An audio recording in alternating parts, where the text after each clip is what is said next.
Did they use friction stir welding in that sort of technique back then? No, friction stir welding had not been developed. Actually, it had been developed as a research thing about 1975 at the British Welding Institute. Okay, it was still sort of a curiosity for aluminum. It wasn't until about 1990 that I think Boeing built some parts of the space shuttle with not the main space shuttle, but some of the external tanks or something. Anyway, Boeing built something, some aerospace components with friction stir welding of aluminum. People have tried steel. The problem with steel for friction stir welding is you just don't have electrodes, or the stir rod, which has to have high temperature strength. There's really no good material that will go to the types of temperatures you need without just wearing away very rapidly. They have done with titanium, but titanium is very reactive with a lot of metals, and you can't tolerate the impurities that you get in there. With aluminum melts. Friction stir welding is a sweet spot for aluminum. Okay, aluminum melts at a low temperature, so you can just use regular old steel or stainless steel or whatever you want, and not have a big problem. And aluminum doesn't react a lot with iron. But when you get to higher temperatures of titanium and steel, friction stir welding doesn't really work very well. Plus, it's very expensive for the tooling because you have to have big, rigid tools. Okay, so I did a study once. I did a paper once on welding at a keynote lecture at a welding conference, and I looked in the back of the welding handbook. There's a list of 199 different welding and cutting processes. It includes soldering and brazing and plasma cutting and oxyacetylene cutting, but lots of arc welding processes. They list 199. So I looked at how many were developed in the between, well, really from 1900 to 1950, and it was like 75 of them, or no, 75% of them.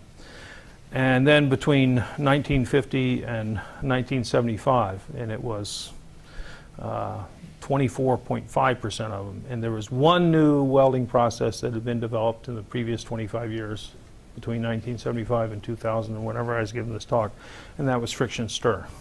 Okay, so welding, there was forge welding and brazing and soldering and stuff before 1900, and there was arc welding before 1900, but the age of widespread welding fabrication really didn't start until around 1900. So if you took that first century, you had just an explosion of welding processes in those first 50 years. Gas tungsten arc was developed in France in the 1930s or so. Gas metal arc was invented basically in the United States in the late 40s, early 50s. Submerged arc in the United States in 1936. Electroslag about the same time in the Soviet Union. We could go through the different processes, but most of them were developed in the first half century of the 20th century. And then it started to taper off a little bit. Not too much, but a little bit. I mean, gas metal arc was invented basically in the second half of the 20th century. And then there just haven't been a whole lot more, okay, welding processes. But when you take the welding course, I'll spend a little bit of time talking about some of that.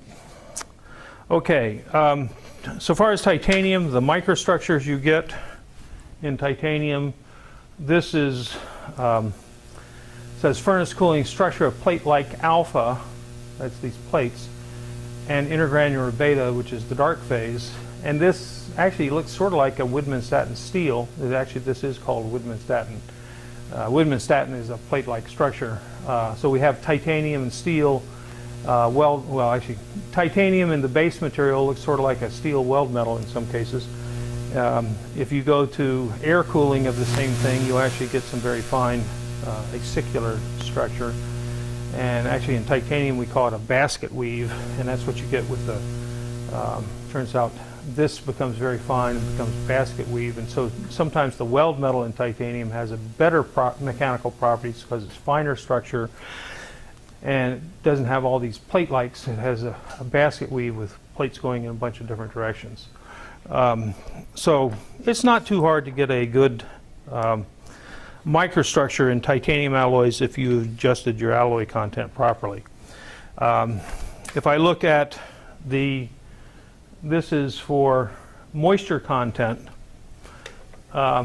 in the argon shielding gas if you're welding titanium, either gas tungsten arc or gas metal arc. And you look at the minimum bend radius, this is titanium 6.4, and you can see that if you don't have a very good dew point, like minus 20 or minus 30, and typically if you buy a tank of pure argon, it might be around minus 20 or minus 30.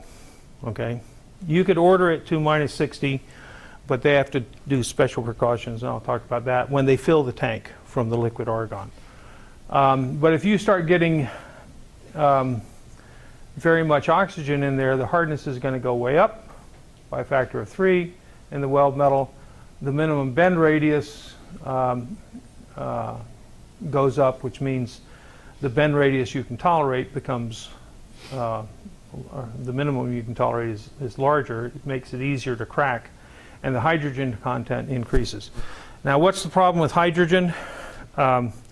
It's not a big problem in titanium. Okay, aluminum you'll get porosity, and in titanium you get similar types of spherical porosity.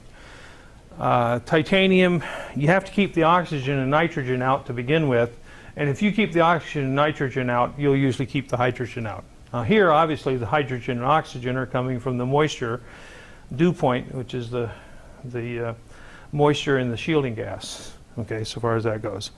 One of the big problems and one of the big cost drivers for welding titanium, and we do weld titanium, aerospace industry welds it in thin sections all the time, is the fact you have to have excellent shielding. You can't tolerate just a regular old gas tungsten arc welding torch. You actually have to build a box around the whole thing with sliding seals. Okay, so basically, if you're going to weld the plate down here, you may end up welding a box around this whole thing. Here's another. Oh, wait a second. This is.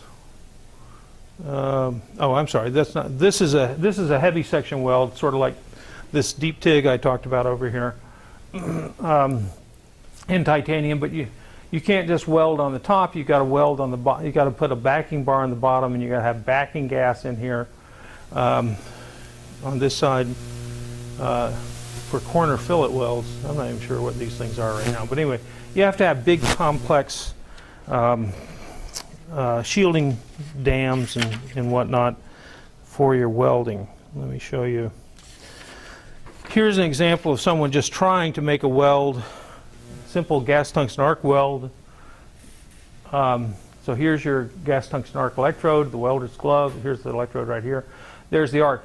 This little thing here is basically a manifold that's blowing argon gas on top of the weld. So you got one up here, you got one down there.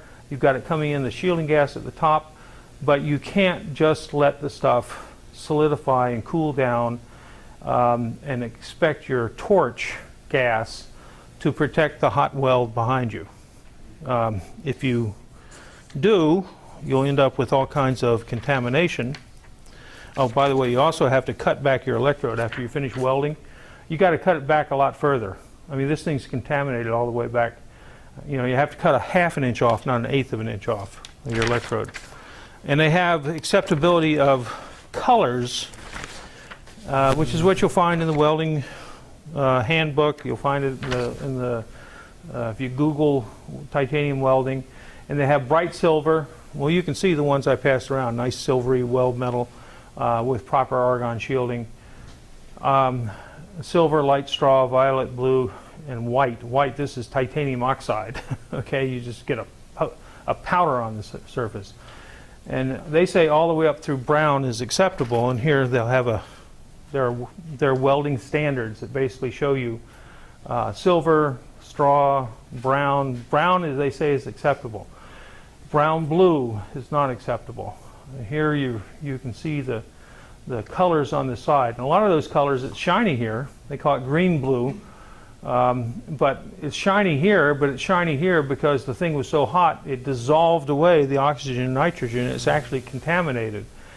So the U.S. Navy's standard, which they've had for 40 years, basically says it's got to be silver everywhere, okay, to be an acceptable weld. They wouldn't accept something like this.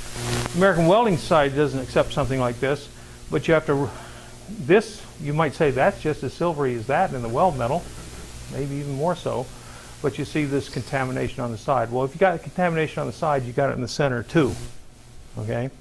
And so the Navy doesn't accept colors for acceptability of titanium welds. And here's another thing came out of some welding spec somewhere. That's an acceptable weld.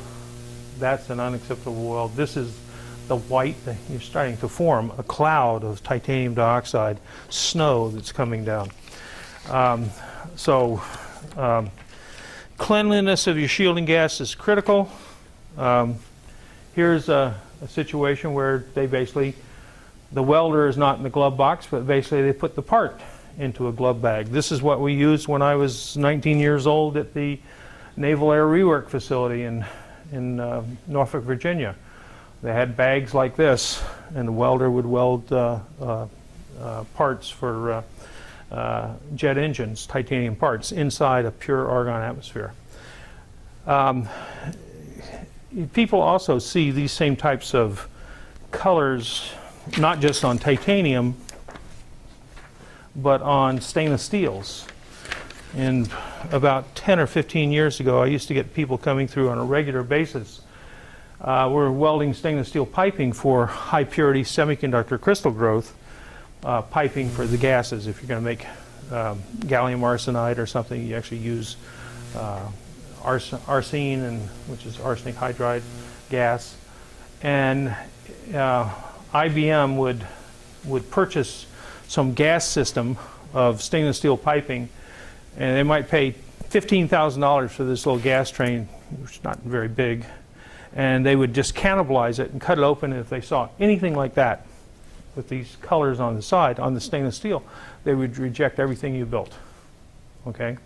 Because they didn't want the contamination to get into their semiconductor. It was just, in their opinion, it would destroy their process. Well, some of that contamination is oxide, but some of it is not, okay? Some of it is just you're depositing stainless steel vapor on the side, and you get what we call interference colors, or Newton's rings.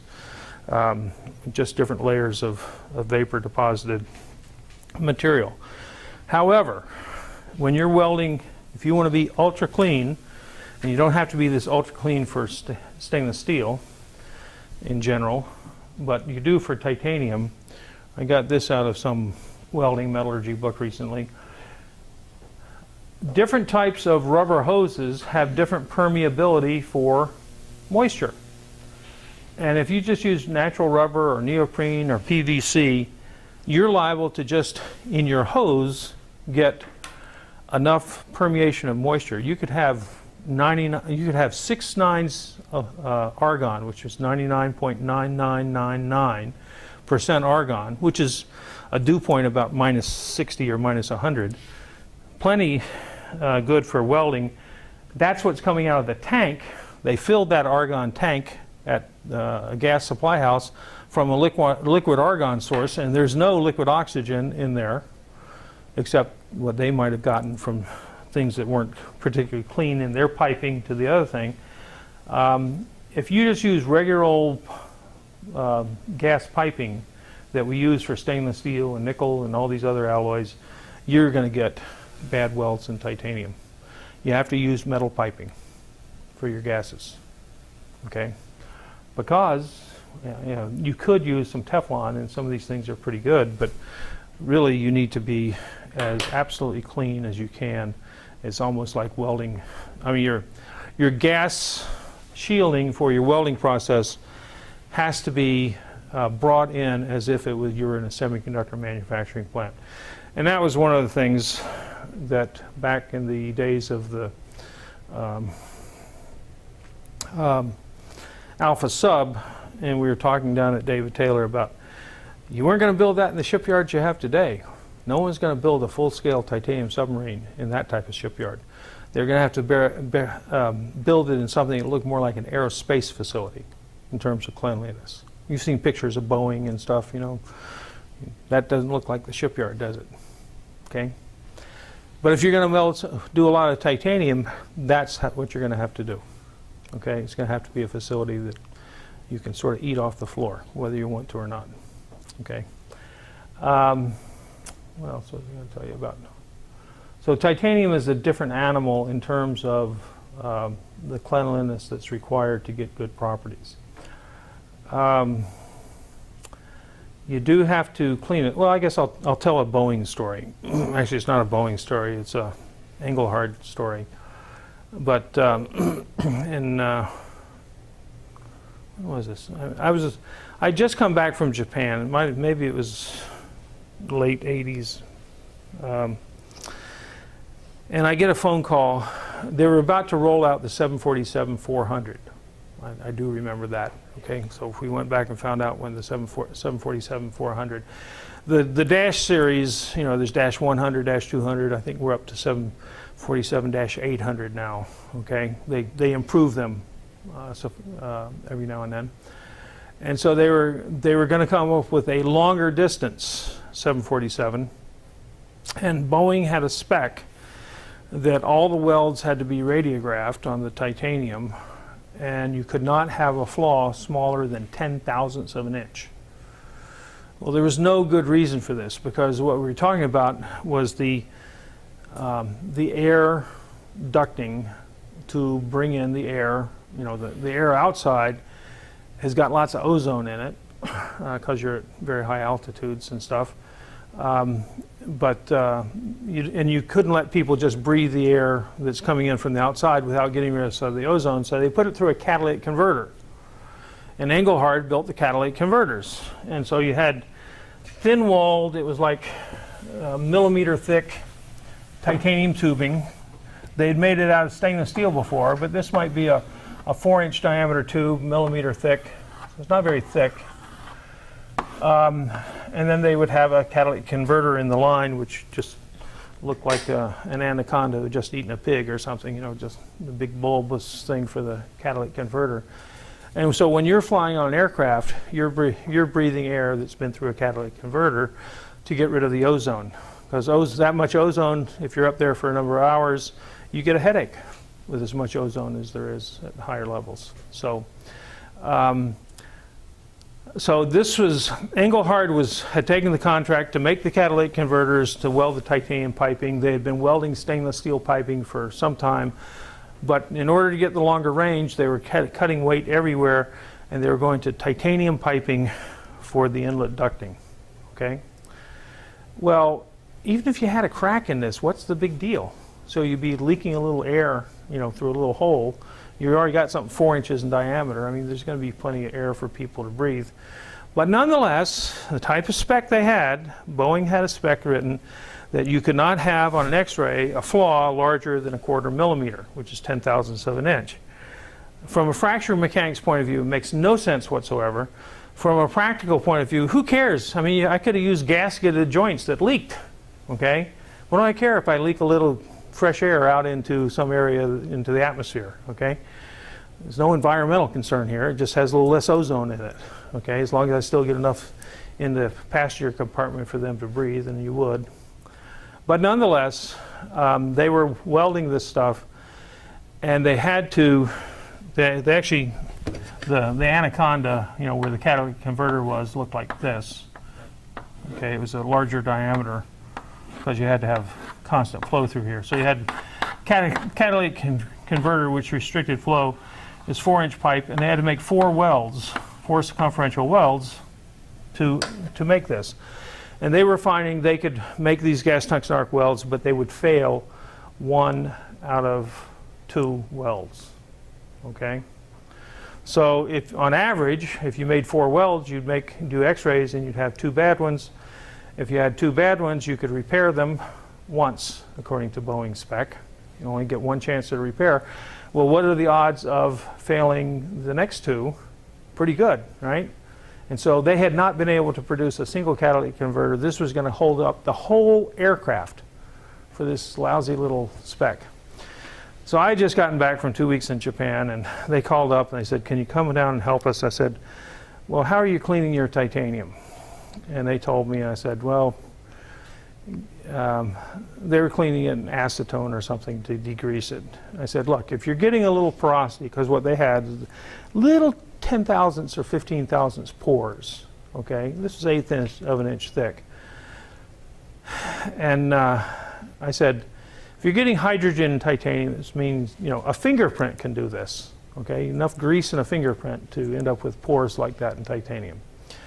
So they said, well, can you come down? I said, I can't come down this next week. I said, get some reagent grade acetone. Don't just use regular commercial grade acetone as your degreaser, or trichloroethylene, whatever they were using. You got to get some reagent grade and degrease it with a reagent grade degreaser. Well, they kept on begging me to come down, and so it turns out I had to be in New Jersey for something else, and I said, look, this was the next week or something. I said, I'll come by, but I can't get by until 6 o'clock in the evening, okay? You know, then I got to get out that night. So I went by to where they were doing this, and they kept people around that evening to talk to me. And I told him, I said, same thing I said to him before, you got to use reagent grade degree. I walked them through their process and said, this is what you got to do. And once you do it, people have to be wearing white gloves, okay? You can't handle this with your fingers after you've cleaned it, okay? Everybody's got to be wearing white gloves. It's like a semiconductor manufacturing facility. Well, they tried it, and a week later they were delighted. They had 90% success rate on their welds. They were only having to, and at 90% you actually could get some of these through the door. So they were happy, and then about a month later they called me up and said, it's come back. I said, well, how are you cleaning it? Well, we're doing exactly what you said. So I went down there again, okay? And guess what? They weren't doing what we told them. They had slipped back to the old process, okay? So I told them again how to clean it, okay? And that was the last I heard from them, okay? 747, so far as I know, is flying. At one point I said, well, why don't you consider asking Boeing to come up with a reasonable spec? Oh, we could never get that through. And I had to believe that that was probably true, okay? That being reasonable, getting a reasonable specification out of the designer was probably a more difficult task than just figuring a way to solve the problem, okay? But it's, have I told you the titanium electron beam welding at General Electric? Did I? Oh, no? No, okay. So this is a similar type of problem. At the time, this was mid-80s, there's General Electric Lynn up here, and they had, they used me, they sort of abused me, actually. General Electric Lynn, aircraft engines, had wanted to improve the spot welding. This is where you use 2 big copper electrodes, and you put 2 pieces of sheet metal between the 2 copper electrodes, and you pass 10,000 amps for 1/3 of a second, and you can weld a little button between those 2 electrodes. It's called a resistance spot weld, invented by Elihu Thompson, who had been president of MIT. He was the co-founder of General Electric with Thomas Edison back in around 1900 or whatever. It's the way they weld all kinds of automobiles, okay? I'm known for having said you need 3,000 spot welds in the average automobile because you need 2,000 good ones. It's not the most, when it's working well, it's very reliable, very fast process.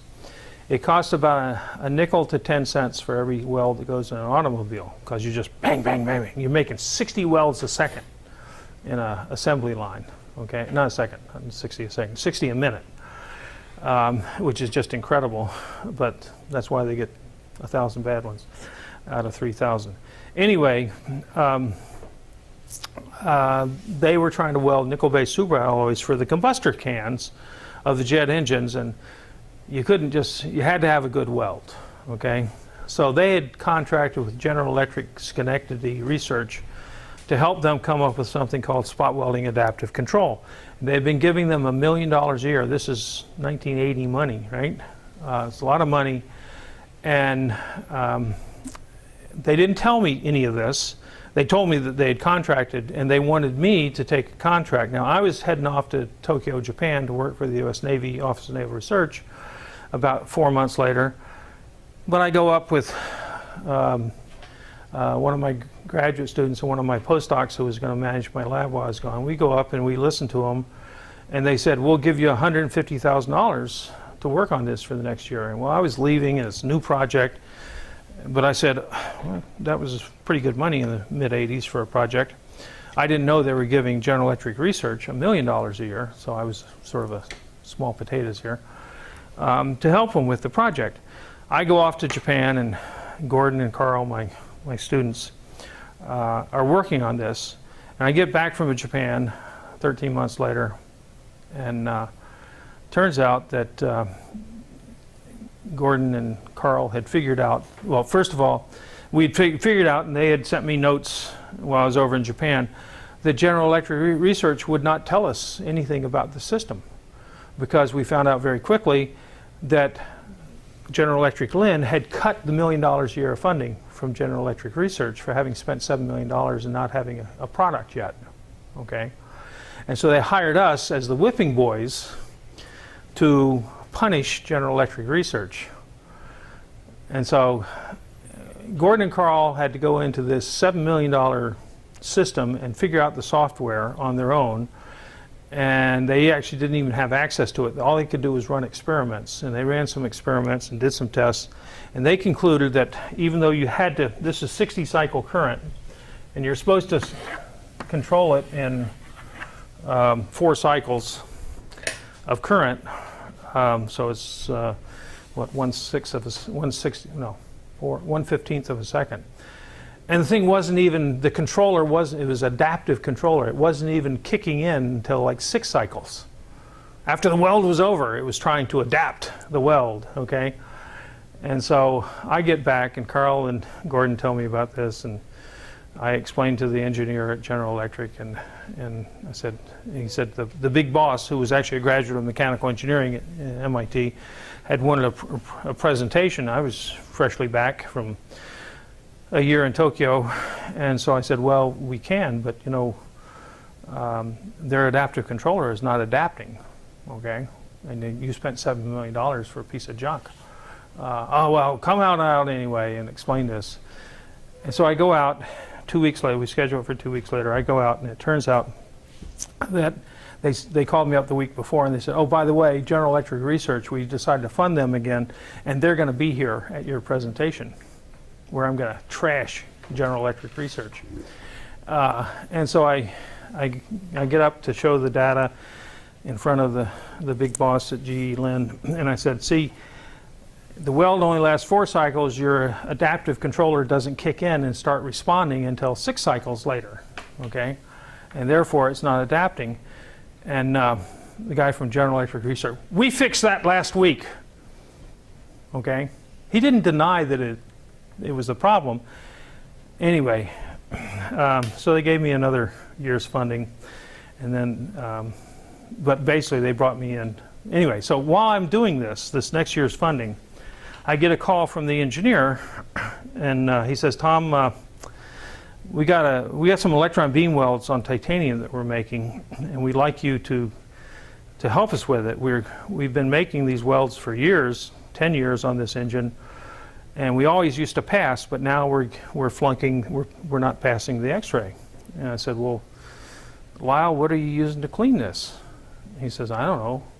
I said, well, I bet they're using acetone. This, you know, now you can make another one of these things. The answer is always acetone, right? I said, I bet you it's not, it's just commercial grade. I said, go get some reagent grade acetone and clean the welds before you put them in the vacuum system for the electron beam welds. Clean them with acetone. Okay. So he calls me up 2 weeks later, and he says, Tom, we still have this problem, and we really need you to come out. And I said, did you go get the acetone? Well, no, I haven't yet. Okay. Well, okay. Well, but could you come out? So, okay, I'll come. And by the way, this is an old engine project. We don't have any money to charge people's time. I said, so you don't want to pay me? He says, well, we figured we were giving you this other resistance welding contract, and you do it as part of that. And that's, you know, goodwill. Okay, I'll come out.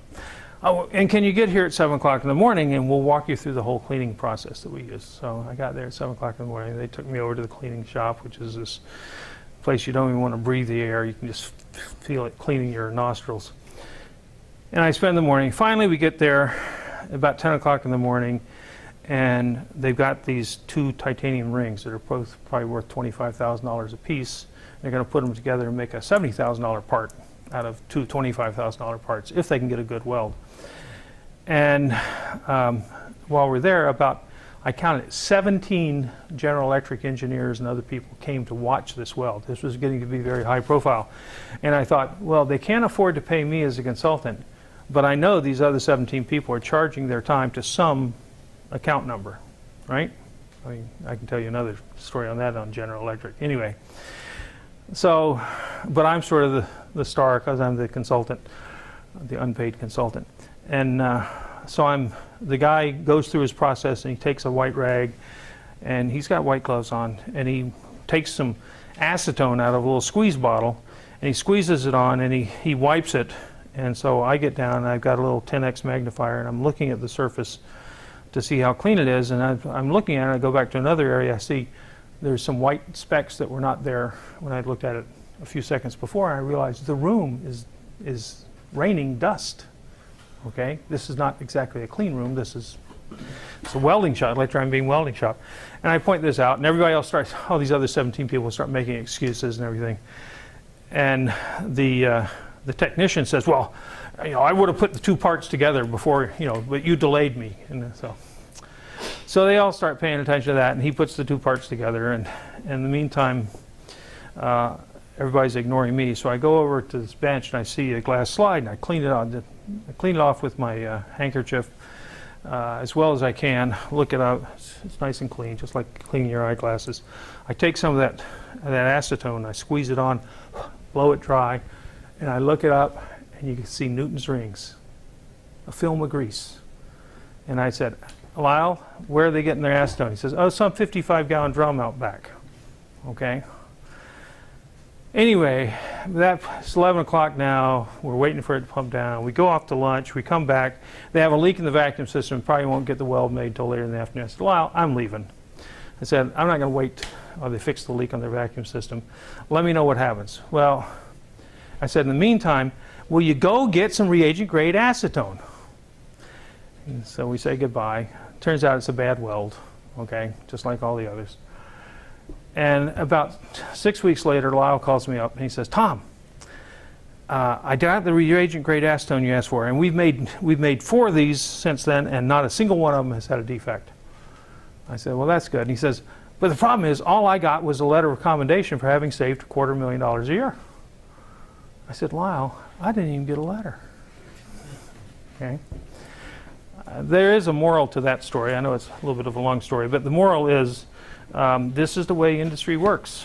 Okay, that you give them advice, whether it's Engelhard or whether it's General Electric, you give them an answer, they ignore you, they keep on telling you they have the problem, and they keep on having the problem, and they keep on ignoring you until you beat them over the head, get them to do what, and maybe you're wrong, but I mean, maybe you're right. Why are they asking you to consult if they, anyway. And if you can get them to actually do it, it might work, but there's no chance of it working if they just keep doing the same thing they've always done, okay, which is what they do. I guess we have time. I can tell you one more story that kind of goes along with that. So in 1989 or 90 or so, I had a student in our manufacturing program. She was getting a master's degree in actually it's what you'd call Leaders for Global Operations around here now. It's Leaders for Manufacturing back then. And she was working in the Davenport, Iowa works for Alcoa. This is where they roll the great big heavy plates that have to, I saw the stretcher leveler for the 4-inch or 6-inch thick wing plates and stuff. And what Julie was given for her master's thesis was to figure out why their biggest, if you did a Pareto on their plate, the thickness, variations in thickness, they rejected more plate. These are big heavy plates. This is the world's largest rolling mill. Rejected more plate for being off thickness than any other reason. So Julie and I tour the plant, and anyway, she comes back midway through her 7-month internship, and I told her to go out and get an ultrasonic thickness gauge and plot the thickness of these plates. And it turns out the thickness variation of the plates was typically thick on one end or the other. They measured the thickness by a guy bringing up a little wooden step stool with a micrometer, getting up there on the mill, the hot mill, and measuring the thickness with a micrometer while it's still hot. Now, I don't know if you got a thick plate when you're using a micrometer, are you taking into account anything about thermal expansion? You know, what temperature are you measuring this at? Anyway, and it's at one spot. Well, Julie does a survey across the plate along the whole length, so this might be 40 feet long, and she's got a whole pattern, and you can see, she was from Denver. I used to tease her that it looked like the Rocky Mountains, you know, looked like Colorado, nice and flat, and you get to Denver, you get the Rocky Mountains, so you get here and you get the mountain on the end. And so it depended on where they measured when they got the thickness of the plate. And then I remembered that when we were out there, they have water cooling on this great big steel rolling mill. And the mill is almost as wide as this room, okay? And the rolls they're not as tall as this room, but almost, you know, probably 10 feet tall and probably 20 feet wide or something. World's largest rolling mill. And they kind of pour water on it. And so the water comes down on this hot aluminum plate. Well, a hot aluminum plate's nice and thick, and it would just come off as steam while they're rolling. But at the end, I remember I would see water pooled at the end. And this variation here is only like a millimeter or two variation out of 1 inch, okay? So it might be 7% variation, which is off gauge. And they might scrap the plate or whatever, or send it to some other application. But I remembered that I would see water boiling right on the end of the plate. Some of the water would pool there, and you just see it boiling, like if you ever threw liquid nitrogen on the floor and you see a little gas layer of nitrogen, and the liquid would be floating on top of this gas layer as it's cooling everything down. And so Julie's showing me her data. I said, you know, I'll bet you there's a reason why that's water's pooling. She said, oh yeah, they run the top roll a little slower than the bottom roll,